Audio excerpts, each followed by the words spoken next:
From within the edit page, you can apply effects to your clip and also customize and animate these effects. If you come over to OpenFX here, in fact it's under ResolveFX, you will find very many effects that are very interesting and very powerful. Most of them can be used with the free version of Davinci Resolve 15. But the most powerful and the most used, like the lens blur, are only available in the paid version that will be the studio version of Davinci Resolve. But nevertheless, you can use most of them. It's called OpenFX because you can install also third-party effects, and you will have them listed here if the installation is correct. Now I'll take an example to show you how it works. I'm gonna select an effect that is very odd, that is the dent. Click and drag on the effect towards your clip, and when you have it with the dent sign and a plus or something, you release and the effect is applied. As simple as this. If you look in your inspector, you will find another tab, the OpenFX tab. Within this tab, you will find the effect listed. It could be more than one effect, and you can put it off or on, and you have all the settings to work with this effect. So it's really quite easy now. You can play around and decide how you want to work with the effect. In the dent type, for example, you can choose the type. Okay, I'll take 3 randomly. You can adjust the position if you like to, whatever. You can adjust the size of the dent. You can adjust the strength until it's a black hole or something like this. You can decide how the behavior is going to be on the border. The borders can be black or reflect or so on, depending on the size, of course. And you can decide on the blending. For some effects, there are settings that you can find with the on-screen controls. If you remember, if you click down, you will have OpenFX overlays. So you have some overlays here that will help you customize the effect. In this case, for the dent, you have, for example, the center, and you have the strength. You make it weak or very strong, and you have the size. Not all effects have on-screen controls or 3 controls from here.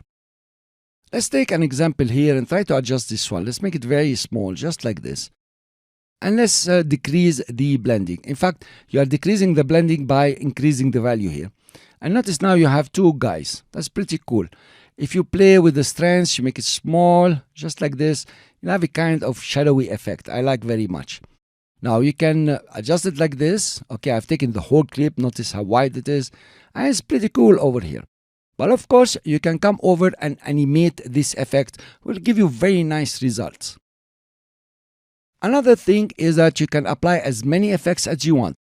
For example, I will use the vortex and drop it on the clip. Here you are. So now you have the dent here. If you double click, it will close. And you have the vortex. If you double click, it will open. And you have all the settings for the vortex, for example. Also, you can decide on the order. Sometimes the order is very important.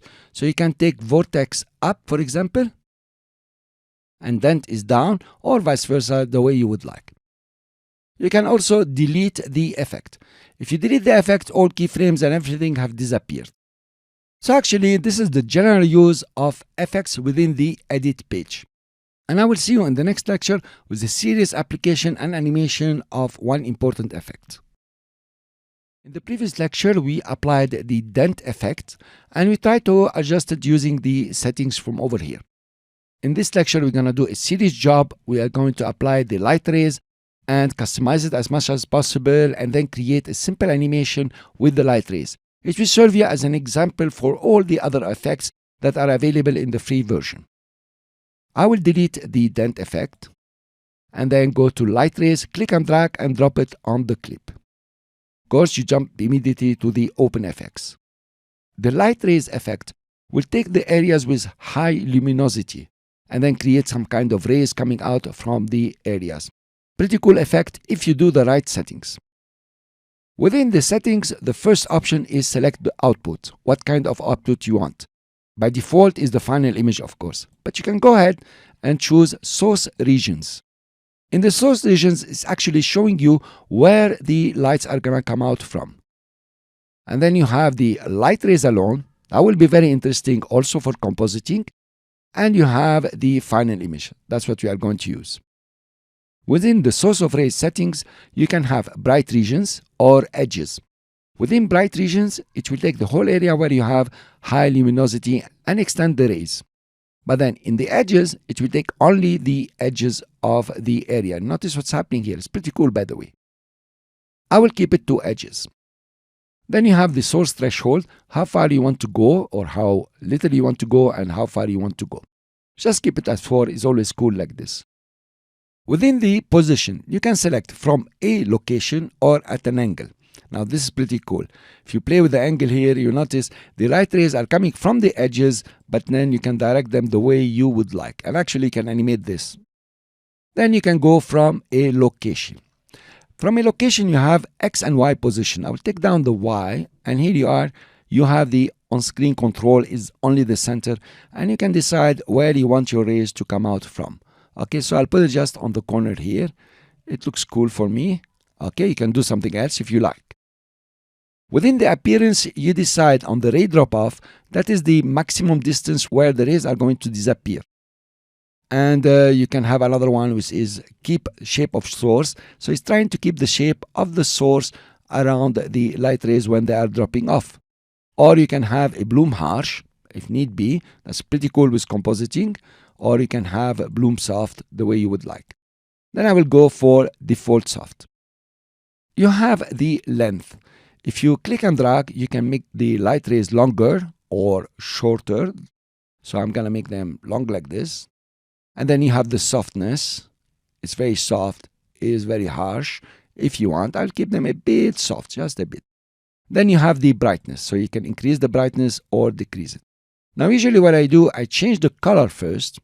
Go to something, normal, just like this.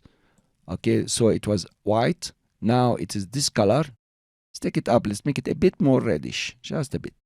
Click OK. And of course, you have the blending mode. You can blend it. So now this is before and this is after. If you want to preview, there is a setting that will allow you to speed up the preview. If you right click on the clip, you go to Render Cache OpenFX filter and you choose the effect you want to render. In our case, we have only one, so it's light rays. Cool, let's go to the beginning of the clip. I press semicolon. And you notice there is a red line now and starting to render. You can wait for it to render 100% and then play.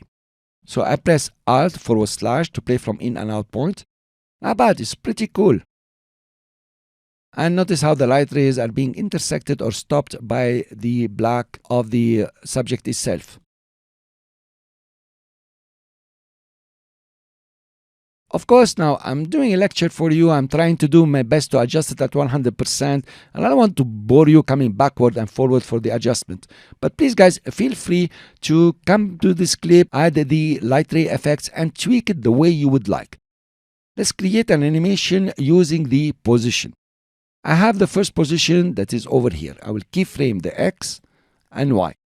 And maybe I will come at the end of the clip, just over here, and click on the position and drag it to the right. Okay, that seems okay, just over here. You can give it time to render. So it is 100% rendered, so it plays in real time. And let's play from in and out. Not bad at all for a first experience if you like. Actually, I like it very much. And this is before.